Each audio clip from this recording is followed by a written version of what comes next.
Hey there, it's Thursday, the day I talk marriage. I'm Leslie Dories, your marriage coach, owner of Foundations Coaching, and creator of the Hero Husband Project. And I know I'm going a little bit early today. Normally I do my live at 3, but I've got an appointment at 3. So I don't know if you guys are worried about the coronavirus and its impact on you. And despite my husband's being a private person, I need to share that he and I are quarantined and have been for almost a week, and we have at least another week to go. We're all fine. I mean, he's sick, but he's actually has a mild case. But the worst part about this is we don't get to be in the same room at the same time. And we haven't been in the same room at the same time for pretty much for anything longer than maybe a couple of seconds, a few minutes, because he's trying to protect me. And I'm going to tell you, it is not a lot of fun because we usually spend most of our free time when we're at home together. And I got to tell you, I miss touching him. He misses touching me. We miss just being able to talk with each other. But here's the question. What would it be like if you had to be quarantined with your spouse for minimum 2 weeks? How would you do? What would it reveal? For me, it has given me a sense of real understanding and empathy for people who are like this all the time, who basically are two ships passing in the night. They may be great parents together, but they're actually don't have any real connection. And this is one of the common things that couples bring to me is that they've grown apart. And while I understood it somewhat intellectually and how to feel for it, this has really shown me how painful it can truly be. And maybe if you got quarantined with your partner and you couldn't deal with each other, it would just be business as usual. And that really makes me sad. That really hurts my heart because that's not why you got married. Now, if you're quarantined and you have children and they're quarantined with you, again, my heart goes out to you.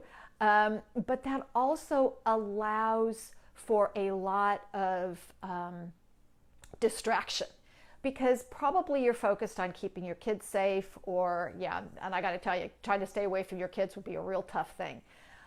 But again, that just serves as a buffer between you and your partner.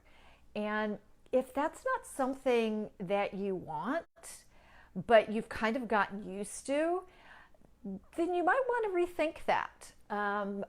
A lot of times when couples are like that, one partner, usually the wife, has gone underground, has stopped asking for connection, and is just planning what to do when the kids leave the house. It's a very common thing, and if that's going on in your household, please do something about it now. There's an idea that kids will be okay with divorce, and I'm going to tell you, one of the worst times to actually have a divorce is when your kids are teenagers. People think because they're older, they'll adjust to it. Not so much. And I've got to tell you, I've had clients, children in their 20s, who have come to me because they are impacted by their parents' divorce. When their parents got divorced, when the kid was in their 20s, they were out of the house and the whole thing. So I'm going to tell you, your kids are going to be impacted. I don't care what age. And I know, I can hear you, that you've tried talking to your partner. I get it. And sometimes talking is the wrong thing to do because you're usually talking to them when you're upset or you're using the you statement, why do you do, you always, you never. And I'm going to tell you, when you talk to each other like that, they're not going to hear you. Sometimes you need outside help. Please get it. The average is 6 to 7 years of somebody being unhappy before they seek help, and that's crazy. And I'm going to tell you, my husband, who's had a fever for 10 days, is about ready to lose his mind because he's been sick for 10 days. I can't imagine being sick for 6 years and not getting help. This virus my husband and I are really trying to find the silver lining in this, and it's pretty tough. and we're in a good place. We actually get along very well. We love spending time together, and that's actually part of what makes this so challenging and so hard for each of us. And not to mention the fact it's confusing the snot out of our cat because she doesn't know who to be with. But this can be a wake-up call for you guys. What would you do? How would you deal with being confined with each other?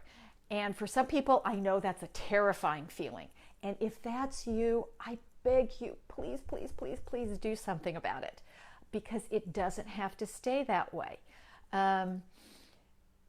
That's pretty much all I got today.